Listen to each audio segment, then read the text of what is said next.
موضوع سخن ہے اسلام اور مذاہب عالم۔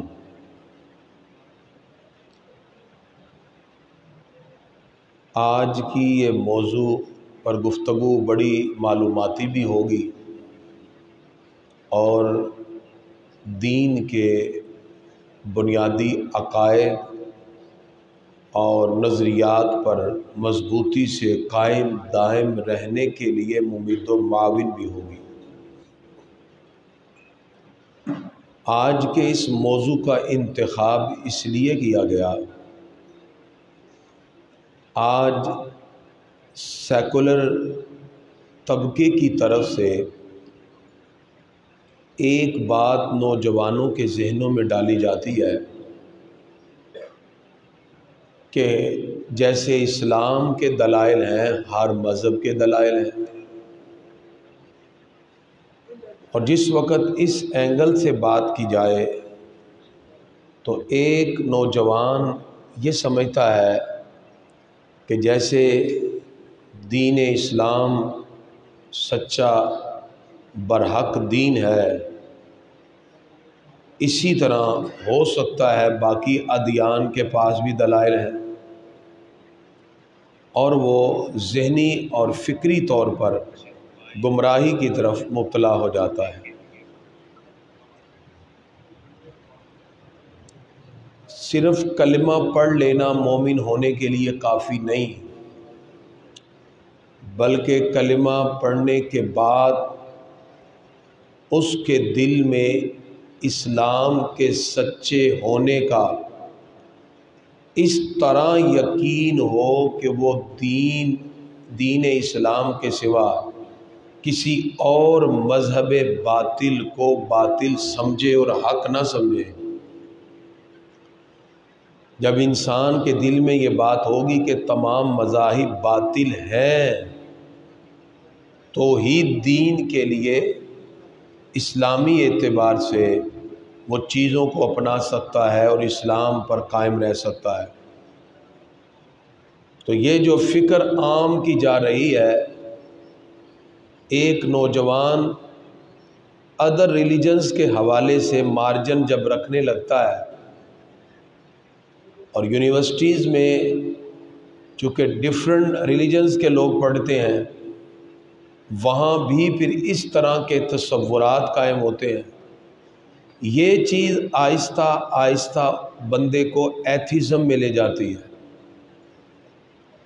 انسان جب اپنے عقائد و نظریات میں کچھ مارجن رکھنا شروع ہو جاتا ہے، آہستہ آہستہ بے دینی کے ساتھ ساتھ وہ اس طرح ایتھیسٹ بن جاتا ہے کہ وہ کسی مذہب پر پھر یقین ہی نہیں رکھتا۔ الحادیت کی یہ بڑی تیزی سے لہر ہمارے معاشرے میں پھیل رہی ہے، خاص طور پر میڈیکل سائنس والے ڈفرنٹ نظریات پر ایکسپیریمنٹ کرنے کے بعد وہ الحادیت میں مبتلا ہو گئے، ڈارون کو اپنا پیغمبر مان لیا اور وہ نظریہ ارتقاء پر بنیاد رکھتے ہوئے اسلام کے بنیادی عقائد اور نظریات سے ہٹنے لگے۔ اس لیے گرامی حضرات، آج ہم کمپیریٹیو اسٹڈی آف ریلیجنز کریں گے کہ ادر ریلیجنز کے اندر اور اسلام کے مابین کہاں فرق ہے، تاکہ ایک نوجوان اس بات کو ذہن میں رکھے کہ الحادیت کی بڑھتی ہوئی جتنی بیراروی ہیں اس میں اس کے ذہن میں اسلام کی عظمتوں کے حوالے سے یہ باتیں موجود ہوں۔ ان الدین عند اللہ الاسلام، اگر اللہ کے ہاں کوئی دین قابل قبول ہے تو وہ دین اسلام ہے۔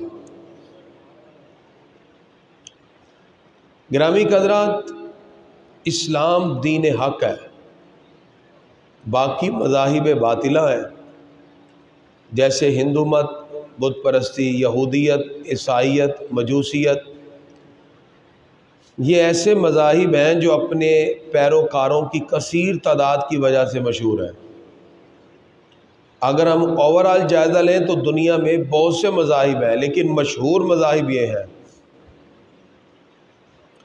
اور انسان جب اس حوالے سے سمجھتا ہے تو تقابل ادیان سے اس کے عقائد کو مضبوطی ملتی ہے، اور دوسرے مذاہب کے باطل نظریات اور عقائد کو جان کر اس کو فخر ہوتا ہے کہ رب نے مجھے جس دین پر قائم رہنے کی توفیق دی وہ مجھے بہت سے بتوں کے سامنے جھکنے سے بچا کر ایک رب کی بارگاہ تک پہنچا دیتا ہے۔ ایمان کی لذتوں سے وہ سرشار ہو جاتا ہے۔ گرامی حضرات، مذاہب عالم میں سب سے پہلے ہم جائزہ لیتے ہیں بت پرستی کا۔ بت پرستی حد درجہ کی گمراہی ہے، عقل و فہم سے کوسوں دور ہونا اس کی نشانی ہے۔ کوئی عقل مند انسان ان بے حس و حرکت مورتیوں کو خدا اور حاجت روا سمجھ بیٹھے، جس کو انسان خود تراشتا ہے، اپنی مرضی سے شکل میں ڈالتا ہے، پھر اسی کو وہ اپنا خدا سمجھے، یہ اس شخص کی ذہنی پستی اور گمراہی کے سوا اور کیا ہو سکتا ہے کہ وہ اپنی مشکلات ایسی بے جان مورتیوں کے پر لگا کے بیٹھ جائے جو اپنے اوپر بیٹھنے والی مکھی کو بھی دور نہیں کر سکتے۔ انسان بت پرستی کے گٹا ٹوپ میں کیسے داخل ہوا؟ علامہ تفتازانی نے اس کی کئی تعویلات فرمائی ہیں۔ لوگوں نے گمان کیا کہ نعوذ باللہ اللہ کا جسم ہے، فرشتوں کے جسم ہے، تو خیالی صورتیں بنانے لگے، فرشتوں کے مجسمے بنانے لگے، ان کی تزئین و آرائش کا سلسلہ شروع کیا، اور اپنی توجہات کا مرکز انہیں بنا کر ان کو سجدے کرنے لگے۔ اس طرح بت پرستی کا آغاز ہوا۔ اور دوسری جو وجہ بتائی گئی وہ یہ تھی کہ پہلی امتوں میں جو بندہ فوت ہو جاتا، جو نیک ہوتا، لوگ اس کی صورت کا مجسمہ بنا کر اللہ کی طرف اس کا وسیلہ اور سفارش پکڑنے کے لیے اس مجسمے کی تعظیم کرنا شروع ہو جاتے۔ تو گویا کہ اللہ کے سوا کسی اور کو خدا ماننا شرک ہے، اور شرک کا اگر ہم تاریخی پس منظر میں جائزہ لیں تو ہسٹوریکل پرسپیکٹیو میں جہاں لوگوں نے نعوذ باللہ فرشتوں کے بارے میں سوچ کر مجسمے بنائے، نیک لوگوں کے بارے میں مجسمے بنائے، ایسے لوگوں نے جس کو ہیبت ناک دیکھا، جس کو فائدہ بخش دیکھا، اس کو بھی خدا سمجھ کے پوجنا شروع کر دیا۔ ہیبت ناک دیکھا سانپ، جس کو ڈسا مر جاتا ہے، سانپ کا دیوتا۔ آگ جلا دیتی ہے، آگ کا دیوتا، مجوسیوں نے آگ کو پوجنا شروع کر دی۔ اسی طرح سورج اور چاند کے فائدے دیکھے تو اس کی بنیاد پر ان کو خدا مان بیٹھے۔ گائے دودھ دیتی ہے، گائے کی پوجا پاٹ شروع کر دی۔ یعنی لوگوں نے اپنی ذہنی پستی کے لحاظ سے یا تو کسی کا خوف دل میں بٹھا کے پوجنا شروع کیا، یا کسی کے فائدے کو دیکھ کر، اس کے بینیفٹس اور منفعت کو دیکھ کر اس کی پوجا شروع کر دی۔ اس طرح شرک کا آغاز ہوا۔ عرب کے اندر جو بت پرستی کا آغاز ہوا وہ عمر بن لوہی ہے۔ وہ ایک مرتبہ شام میں گیا، لوگوں کو پوجتے ہوئے دیکھا تو وہ بھی اپنے ساتھ بت لے کے آ گیا، اور پھر بیت اللہ شریف میں بت نصب کر دیے۔ یہ لوگ ابراہیم علیہ السلام کی ملت سے ہٹ گئے، اور انہوں نے پھر اس طرح بت پرستی کا آغاز کر دیا۔ تو گرامی حضرات، بر صغیر کے اندر جو ہمیں بت پرستی کی کثرت ملتی ہے وہ ہندوازم میں ہے۔ ہندوازم کے نزدیک 4 ذاتیں ہیں: براہمن، کھشتری، ویش اور شودر۔ شاستروں کے مطابق ان کی الگ الگ ذمہ داری ہے۔ برہمن مذہبی عبادت و رسومات کی رہنمائی کرتا ہے اور وہ بیدیں پڑھتا ہے۔ کھشتری کا کام ہندو معاشرے کی حفاظت ہے، بصورت جنگ وہ عملی میدان میں اترے گا اور حکومت کی باغ ڈور اس کے ہاتھ میں ہوگی۔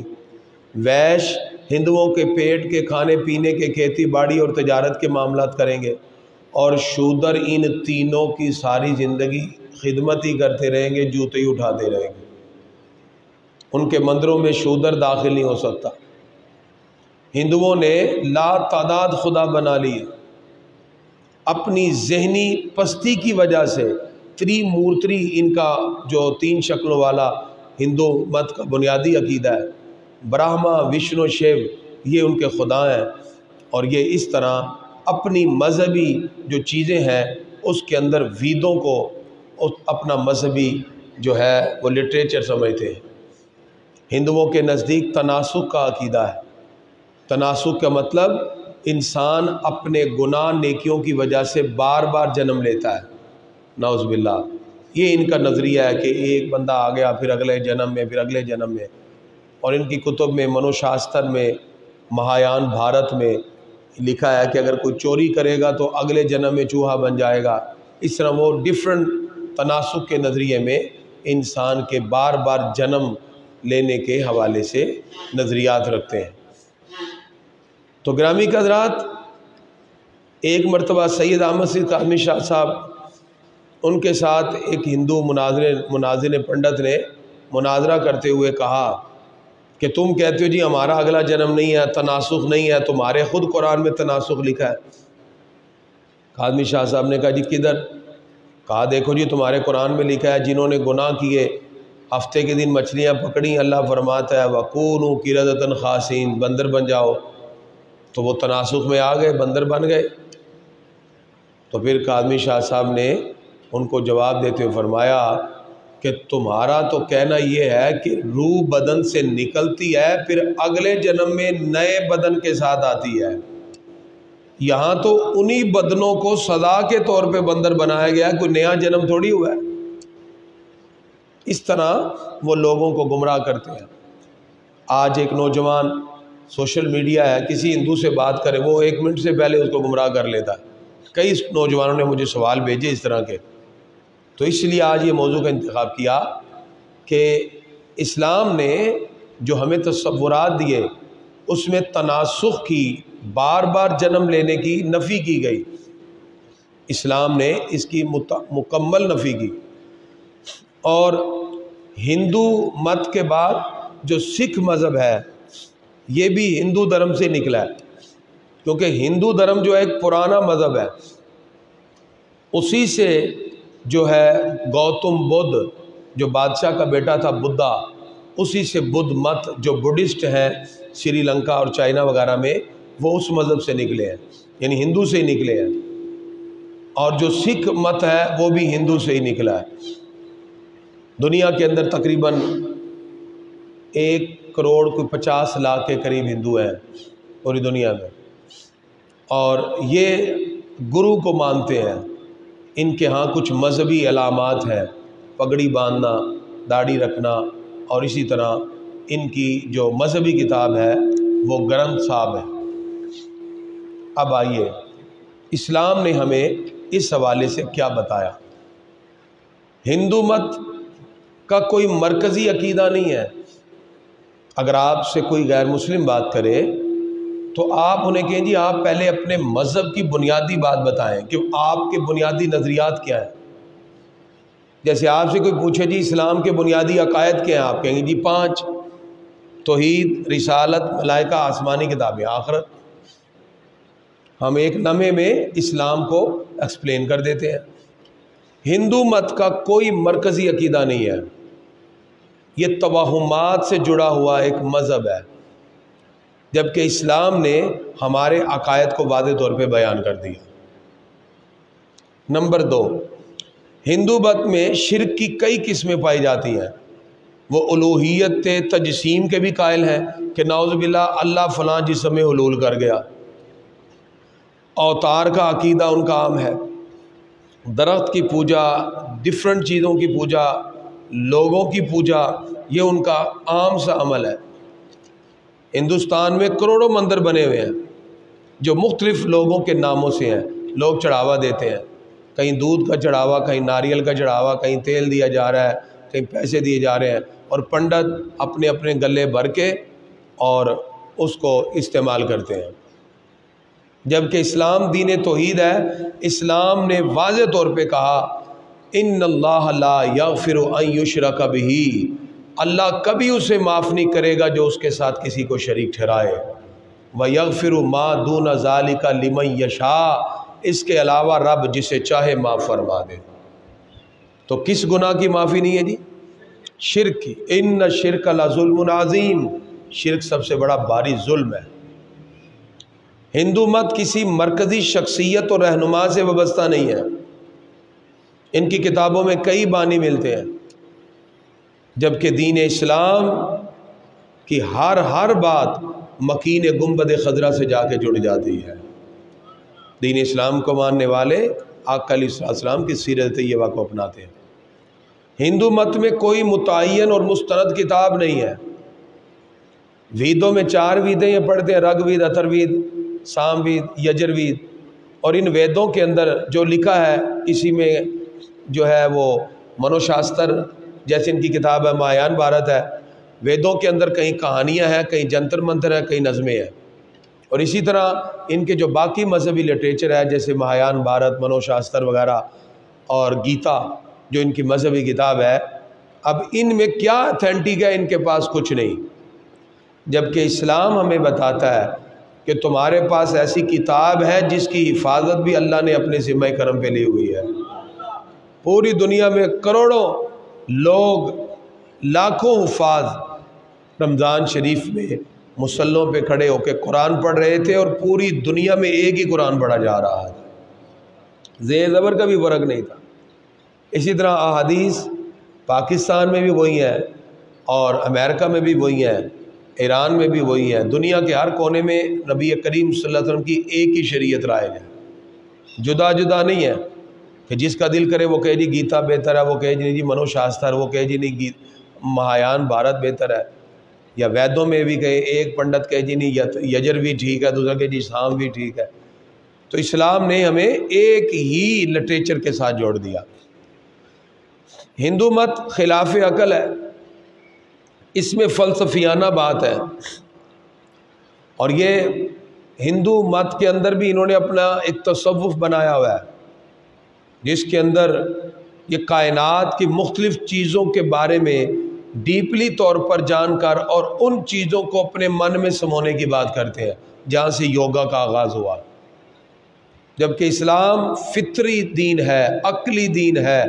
اسلام کی ہر بات فطرت کے مطابق ہے، اور اسلام دنیا کی کسی چیز کے بارے میں اجازت نہیں دیتا کہ ہم اس کو حقیقت سمجھیں، بلکہ یہ سب مظاہر قدرت ہیں جو اللہ کے ہونے کی ہمیں دلیل دیتے ہیں. سورج، چاند، ستارے، یہ سب کیا ہے جی؟ مظاہر قدرت. اللہ تعالیٰ قرآن پاک میں ارشاد فرماتا ہے کہ ان فی خلق السماوات والارض واختلاف اللیل والنہار لآیات لأولی الالباب. فرمایا زمین و آسمان کی تخلیق اور رات اور دن کا آنا جانا، یہ کریشن آف دا یونیورس، یہ سسٹمیٹیکل ارینجمنٹ آف دا یونیورس، یہ ساری چیزیں ہمیں بتاتی ہیں کہ کوئی تو ہے جو نظام ہستی چلا رہا ہے، وہی خدا ہے. صرف مظاہر قدرت ہے، اللہ کے ہونے کی یہ دلیل ہے، اس کے علاوہ کچھ نہیں. ہم اسی وجہ سے مظاہر قدرت سے اس قادر مطلق تک پہنچ جاتے ہیں. اس کائنات کے نظام سے جو صوفیہ مراقبہ کرواتے ہیں، وہ یہی تو صورتحال ہے کہ ہم ان چیزوں کو عین ذات نہیں مانتے، بلکہ ہم کہتے ہیں کہ یہ تو اللہ کے ہونے کی دلیل ہے. اور یہ چیزیں جب انسان اس پہ غور کرتا ہے، اسے پروردگار کی بارگاہ کا قرب مل جاتا ہے. ہندو مت میں مذہبی علم کی اجارہ داری براہمن کے پاس ہے، اور شودر اگر بغیر ارادے کے بھی ویدے سن لے اس کے کانوں میں سیسا پگھلا کے ڈالتے ہیں. اسلام میں کسی کو دین پہ اجارہ داری نہیں.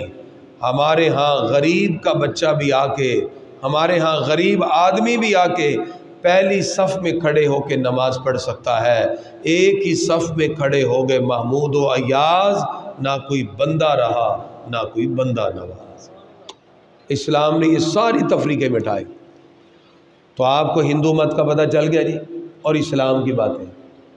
ہمارا مقصد یہ ہے کہ آج ہم آپ کو بتائیں کہ کس طرح یہ مذاہب لوگوں کو گمراہ کر رہے ہیں، اور ہمارے نوجوان بعض بنیادی عقائد سے بھی ہٹ کر ان کی باتوں میں آئے تھے، خاص طور پہ یونیورسٹیز میں جانے والے۔ ہندو مت ذات پات کا قائل ہے، اسلام نے ذات پات سے ہمیں باہر نکالا اور کہا تم سب آدم اور حوا کی اولاد ہو۔ ہندو مت میں بہت سی بے حیائی کی چیزیں ہیں، جہاں دیوتاؤں کے سامنے عورتیں برہنہ ہو کے ڈانس کرتی ہیں، اور مذہبی کتابوں میں ان کے اشلوک لکھے ہوئے ہیں۔ اشلوک ایسے ہیں کہ آپ کوئی با حیا آدمی اس کو زبان سے نہیں کہہ سکتا۔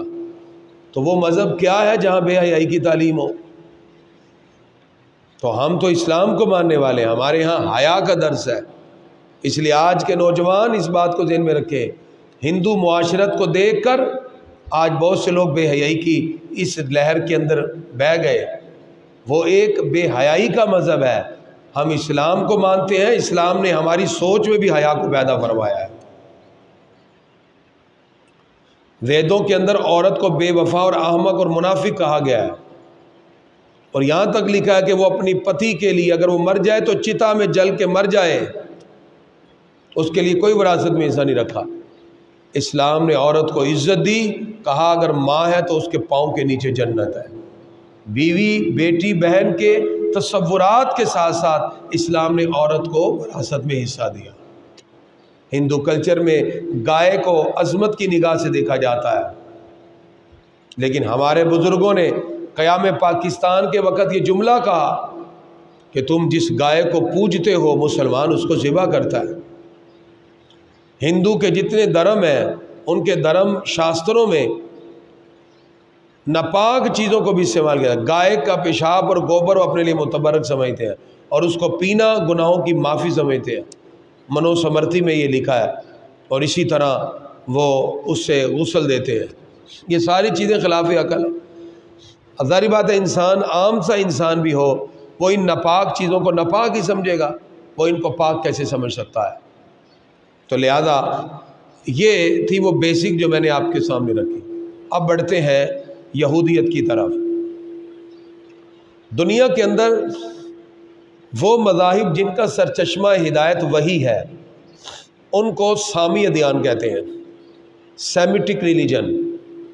جو سیمیٹک ریلیجن ہے اس وقت جو پریکٹیکلی پرفارمنس میں ہے وہ تین بنتے ہیں: یہودیت، عیسائیت، اور پھر دین کامل اسلام۔ حضرت داؤد علیہ السلام پر اترنے والی زبور کو ماننے والے اب باقاعدہ لوگ نہ رہے، یعنی ان کے باقاعدہ کوئی پیروکار نہیں ہے۔ یہودیت کا پرانا نام بنی اسرائیل ہے، اور قرآن پاک میں بڑا تفصیل سے ان کا ذکر ہوا۔ یا بنی اسرائیل، اللہ تعالیٰ نے فرمایا اذکروا نعمتی التی انعمت، میں نے تم پر نعمتیں کی یاد کرو، اللہ تعالیٰ نے اس کا ذکر کیا۔ اب بنی اسرائیل کون ہے؟ حضرت یعقوب علیہ السلام کا لقب تھا اسرائیل۔ ان کے 12 بیٹے تھے، سب سے بڑے بیٹے کا نام یہودا تھا۔ ان سے جو اولاد چلی وہ یہودی کہلائی۔ یہود ایک نسلی مذہب ہے، اور ان کے ہاں جو بندہ ماں کے لحاظ سے یہودی ہوگا وہ یہودی ہے۔ اگرچہ آج کے جو جیوز ہیں انہوں نے اس چیز کو چینج کر لیا ہے، اور لاہور کے اندر ہی ایک چرچ ہے شادمان کے پاس، وہ پورے کا پورا کنورٹ ہو کے کرسچن سے یہودی بن گیا، جیوز ہو گئے ہیں۔ یعنی اب جا کے ان کے کچھ نظریات چینج ہوئے ہیں۔ اللہ تعالیٰ نے قرآن پاک میں ذکر کیا ان کا، لیکن یہ لوگ، ان پر اتنے انعامات اللہ نے کیے، یہ اللہ رب العزت کے منکر ہی رہے۔ اللہ فرماتا ضربت علیہم الذلہ والمسکنہ، اللہ نے ان پر ذلالت ڈالی اور مسکینی ڈالی۔ وباءوا بغضب من اللہ، یہ اللہ کے غضب میں مبتلا ہوئے۔ یہودیوں کا نظریہ کیا ہے؟ اللہ تعالیٰ سورہ توبہ کی آیت نمبر 30 میں فرماتا ہے وقالت الیہود عزیر ابن اللہ، یہودی کہتے ہیں عزیر اللہ کا بیٹا ہے۔ حالانکہ اللہ کی کوئی اولاد نہیں ہے۔ یہ جو مذہب ہے اس کے اندر یہودی ماں کے بطن سے پیدا ہونا ضروری ہے، جو ان کی تعلیمات میں لکھا ہے۔ یہودی کا وتیرہ ہے، وہ ہوس زر میں اعلیٰ اقتدار، اعلیٰ اقدار کو بھی قربان کر دیتے ہیں۔ اسی لیے آج یہودی سب سے بڑھ کر سازشی ذہن رکھتا ہے۔ دنیا کی ملٹی نیشنل کمپنیاں آج ان کے ہاتھ میں ہیں، وہ جیسے چاہیں آج دنیا کے نظام کو دیکھ رہے ہیں، اور بڑے بڑے معاملات میں آج یہودی لوگ بیٹھے ہیں۔ لہذا اگر ہم دین اسلام میں دیکھیں تو یہودیت میں عزیر اللہ کا بیٹا ہے۔ قرآن کہتا ہے لم یلد ولم یولد، اس کی کوئی اولاد نہیں۔ یہودی سلیمان علیہ السلام کو نبی نہیں مانتے، نعوذ باللہ انہوں نے جادو کی تہمت لگائی۔ اسلام کہتا ہے کہ نہیں، سلیمان علیہ السلام اللہ کے نبی ہیں۔ اور یہودیوں نے اپنی سیاہ کاریوں پہ پردہ ڈالنے کے لیے نبیوں کی سیرت اور کردار پر الزام لگا دیے۔ اسلام کہتا ہے کہ انبیاء سب معصوم ہیں، کوئی بھی گناہ گار نہیں ہے۔ گرامی قدرات، یہودیوں میں عقیدہ آخرت کی بنیاد عقیدہ عمل کی بجائے نسل و ذات ہے۔ وہ کہتے ہیں وہی جنت میں جائے گا جو یہودی ہوگا۔ اسلام نے نجات کا مدار نسل نہیں بلکہ عمل اور صحیح عقیدے پہ رکھی۔ جس کا عقیدہ صحیح اور عمل ہوگا وہی جنت میں جانے والا ہے۔ یہودی ایک نسلی مذہب ہے، اسلام ایک بین الاقوامی عالمگیر مذہب ہے۔ یہودیت میں عورت وراثت کی حقدار نہیں، جبکہ اسلام نے عورت کو وراثت میں حق دیا۔ مذہب یہود اپنوں بیگانوں میں قدم قدم پر عدم مساوات کا ذکر کرتا ہے، جبکہ اسلام ہر جگہ مساوات کا درس دیتا ہے اور برابری کا۔ گرامی کا اسی طرح دوسرا مذہب جو اس وقت الہامی ہے وہ عیسائیت ہے۔ عیسیٰ علیہ السلام کی طرف یہ منسوب ہے، اور یہ بائبل کو پڑھتے ہیں۔ بائبل کے دو حصے ہیں، اولڈ ٹیسٹمنٹ، نیو ٹیسٹمنٹ، عہد نامہ قدیم اور جدید۔ ان کے بڑے بڑے جو فرقے ہیں، کیتھولک، پروٹیسٹنٹ اور آرتھوڈکس، مشرقی تقلید پسند۔ ان کا بڑا فرقہ رومن کیتھولک ہے، جن کا رہنما پاپا روم ہے۔ ان کے دونوں فرقے تثلیث کے اور الوہیت مسیح کے قائل ہیں۔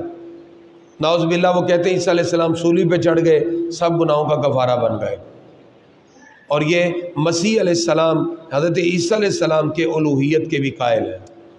عقیدہ تثلیث ان کا بنیادی عقیدہ ہے۔ وہ کہتے ہیں تین ملیں تو خدا بنتا ہے، باپ، بیٹا، روح القدس۔ نعوذ باللہ، اللہ، عیسیٰ، روح القدس۔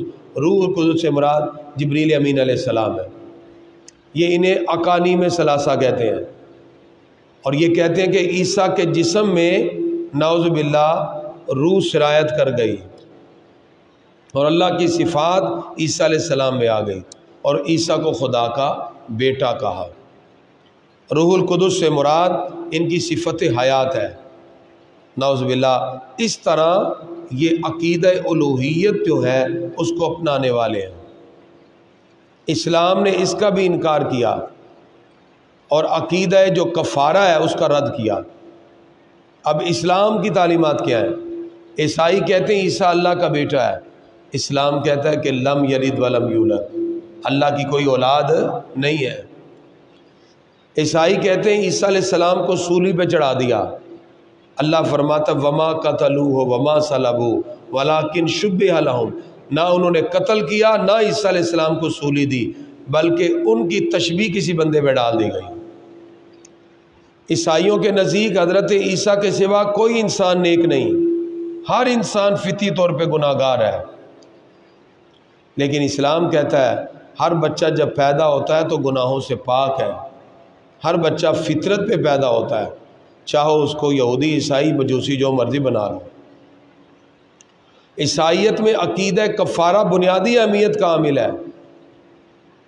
اسلام کہتا ہے کسی کا گناہ دوسرے کے ذمے نہیں ہے۔ وہ کہتے ہیں عیسیٰ سولی پہ چڑھ کے سارے لوگوں کے گناہوں کا کفارہ بن گئے، ہم کہیں کریں کوئی بھگتے کوئی، یہ کیا ہے؟ ہمارے نزدیک اس کی اجازت نہیں۔ عیسائیت میں رہبانیت ہے کہ ایک جگہ بیٹھ کے اللہ کی بات کرو۔ اسلام میں رہبانیت نہیں، اسلام کہتا ہے اپنی معاشی معاملات کو بھی رکھو، معاشرتی معاملات کو بھی رکھو، اللہ اسی کو شریعت کے دائرے میں کرنے کی وجہ سے عبادت کا ثواب عطا فرما دے گا۔ اناجیل کی روح سے یسوع مسیح کا پیغام صرف بنی اسرائیل کے لیے، اسلام کہتا ہے ہمارے آقا کا پیغام پوری کائنات کے لیے، وما ارسلناک الا رحمۃ للعالمین۔ عیسائیت کی تعلیمات میں صرف مشرکانہ عقائد ہیں اور اسلام ایک مکمل ضابطہ حیات ہے۔ گرامی حضرات، اب آئیے ہم اسلام کی بات کرتے ہیں۔ یہ مذاہب کا تعارف کرانے کا مقصد یہ تھا کہ ان مذاہب کے ہاں، میں نے بنیادی مذہب کی بات کی، شرک کا تصور پایا جاتا ہے، جبکہ اسلام ہمیں وہ خوبصورت نظریات دیتا ہے جس کے اندر اسلام کی تعلیمات مکمل ہماری زندگی کی ایک ایک بات کی ہدایت کے لیے کافی ہے۔ سب سے پہلے اللہ کا پسندیدہ دین کون سا ہے؟ اسلام۔ اب تھوڑا سا میرے ساتھ آپ رہیے گا، آپ کی توجہ چاہوں گا۔ اللہ فرماتا ہے ان الدین عند اللہ الاسلام، اگر کوئی دین اللہ کی بارگاہ میں قابل قبول ہے تو وہ کون سا ہے؟ اسلام۔ پروردگار فرماتا ہے سورہ آل عمران آیت نمبر 85، وَمَن يَبْتَغِي غَيْرَ الْإِسْلَامِ دِينًا فَلَن يُقْبَلَ مِنْهُ، فرمایا جو اسلام کے سوا کوئی اور دین چاہے گا اللہ قبول نہیں کرے گا، وَهُوَ فِي الْآخِرَةِ مِنَ الْخَاسِرِينَ، آخرت میں وہ دھوکے والوں میں ہوگا، خسارے والوں میں ہوگا، گھاٹے والوں میں ہوگا۔ اسلام نے توحید کا سب سے پہلے درس دیا، وحدت کی بات کی، اخوت کی بات کی، مساوات کی بات کی، اعتدال پہ رہنے کی بات کی۔ دین اسلام کو تبلیغ اور اصلاح کا ذریعہ بنا دیا اور یہ مکمل ضابطۂ حیات ہے۔ اسلام میں سختی اور تنگی نہیں، اسلام تو وہ دین ہے جو دشمنوں کے بھی حقوق سکھاتا ہے، مائنورٹیز کے بھی حقوق بتاتا ہے، معاشرے میں رہنے والے غیر مسلم اقلیتوں کے بھی حقوق بتاتا ہے۔ اسلام نے امن اور رواداری کی بات کی، اقلیتوں کے حقوق کی بات کی۔ اسلام عورتوں کے حقوق دیتا ہے، ان کے تحفظ کی بات کرتا ہے۔ اسلام کہتا ہے جس نے اگر کفر کے اندر گناہ کیے، جیسے ہی کلمہ پڑھتا ہے اللہ اس کے پچھلے سارے گناہ معاف فرما دیتا ہے۔ اسلام میں صفائی کی تعلیم ہے، پاکیزگی کی بات ہے۔ سرکار فرماتے ہیں الطہور شطر الایمان، پاکیزگی ایمان کا جز ہے، انسان کو پیدائشی گناہگار قرار نہیں دیتا۔ اسلامی تعلیمات سب کے لیے برابر۔ اسلام کے اندر فلیکسیبلٹی ہے، وہ احکام جس کے اندر نص وارد نہیں ہوئی، قیامت تک ان نئے مسئلوں کا حل ہمیں قرآن و سنت کی روشنی میں ملتا ہے۔ تو گرامی حضرات، اسلام میں شرم و حیا کا تصور ہے۔ اسلام ہمیں سیاسی نظام کے بارے میں بتاتا ہے، معاشی نظام کے بارے میں بتاتا ہے، اسلام ہمیں سوشل ایکٹیویٹیز کے بارے میں بتاتا ہے، اسلام ہمیں اقتصادی ترقی کے بارے میں بتاتا ہے۔ اسلام کا ایک نظام تعلیم ہے، اسلام کا نظام حدود و تعزیرات ہے۔ گویا کہ Islam is the complete code of life. اگر کوئی کہے اس دنیا میں مکمل ضابطہ حیات کون سا دین ہے تو وہ دین اسلام ہے۔ اس لیے گرامی حضرات، آج کی اس مختصر سی نشست میں میں نے کوشش کی کہ دنیا کے بڑے مذاہب کا بھی آپ کے سامنے انٹروڈکشن ہو اور اسلام کے بارے میں۔ اب کوئی سوال ہے تو پوچھیے۔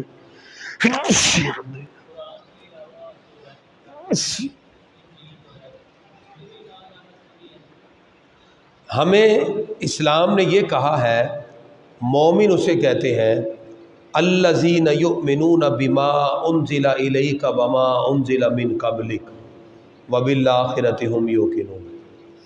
مومن وہ ہے جو حضور صلی اللہ علیہ وسلم پر نازل ہوا اس پر بھی ایمان رکھے، جو آپ صلی اللہ علیہ وسلم سے پہلے اترا اس پر بھی ایمان رکھے۔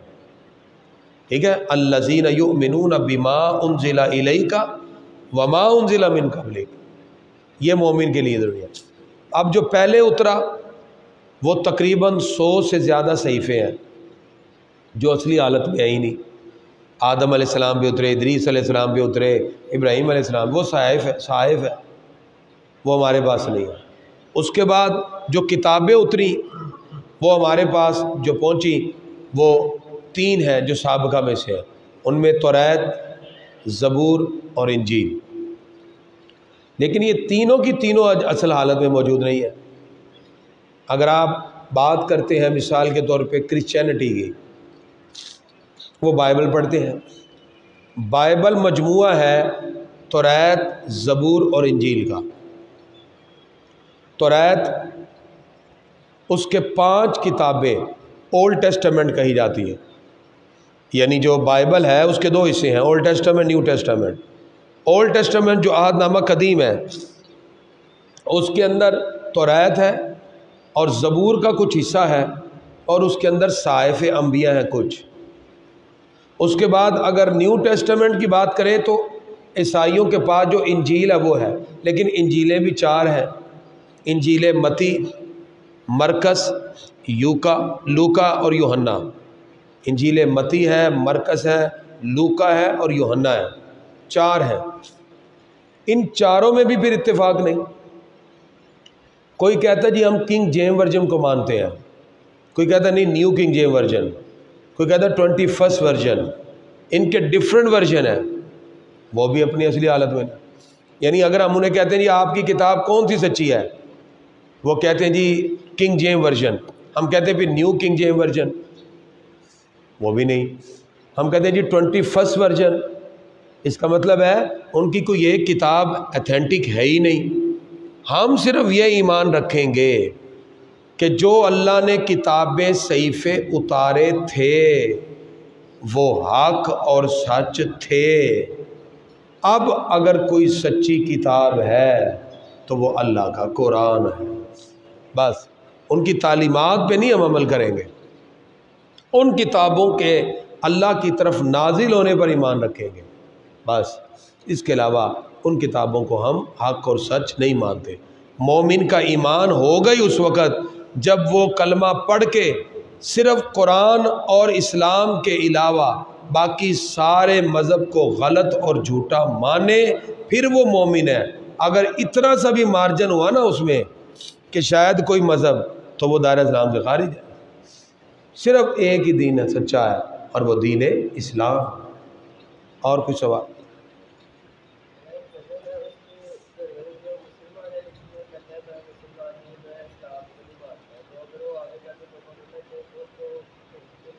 ٹھیک ہے، جیسے کہ میں نے یونیورسٹی میں بتایا ایتھیسٹ ہیں، ایتھیسٹ کہتے ہیں I am not believe in Allah, ہم تو اللہ کو بھی نہیں مانتے، نعوذ باللہ، دہری ہے۔ تو ایسا کوئی شخص ہے اگر وہ توبہ کر لے گا تو اللہ تعالیٰ کی طرف سے معافی ہے، وگرنہ ایسے شخص کے لیے معافی نہیں۔ اور یہ کثرت سے پھیل رہے ہیں، اس لیے میں نے آج یہ ٹاپک کا انتخاب کیا۔ یونیورسٹیز میں تو بہت تیزی سے الحادیت پھیل رہی ہے، لہذا ایسا شخص توبہ کرے گا تو اللہ تعالیٰ اس کے اس نظریے کی جو اس نے باطل نظریہ رکھا معاف فرما دے گا۔ جی اور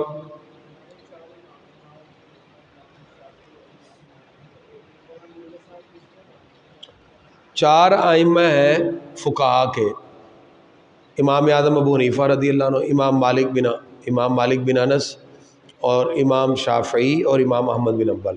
ان چاروں کو ہم حق مانتے ہیں اور سچ مانتے ہیں، لیکن تقلید ہم امام اعظم ابو حنیفہ کی کرتے ہیں، اور ہم فقہ میں حنفی ہیں کیونکہ ان کی فقہ عقل، تہذیب اور فطرت کے مطابق ہے، اس لیے ہم فقہ حنفی کے مطابق عمل کرتے ہیں۔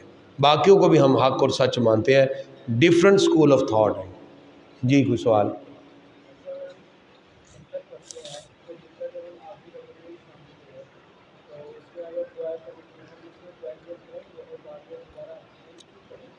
نہیں، اگر آپ امام کے ساتھ وتر میں جماعت کے آخری رکعت میں شامل ہوئے تو آخری رکعت میں آپ نے امام کے ساتھ جب دعائے قنوت پڑھ لی، پھر نہیں پڑھنی، پھر جب امام سلام پھیرے گا آپ کھڑے ہو کے 2 رکعتیں اپنی پڑھ لیں گے بس۔ اور نہیں، آخری رکعت تو آپ پڑھ چکے ہیں نا امام کے ساتھ، اس میں دوبارہ کیوں پڑھیں گے؟ آپ کی آخری رکعت امام کے ساتھ ہو گئی، دعائے قنوت پڑھی گئی، اس کے بعد سلام پھیرے گا امام، آپ کھڑے ہو جائیں گے، 1 رکعت پڑھیں گے اور اس کے بعد پھر بیٹھ کے تحیات پڑھ کے پھر کھڑے ہوں گے، پھر دوسری رکعت پڑھ کے آپ آخر میں سلام پھیر دیں۔ اور کوئی سوال؟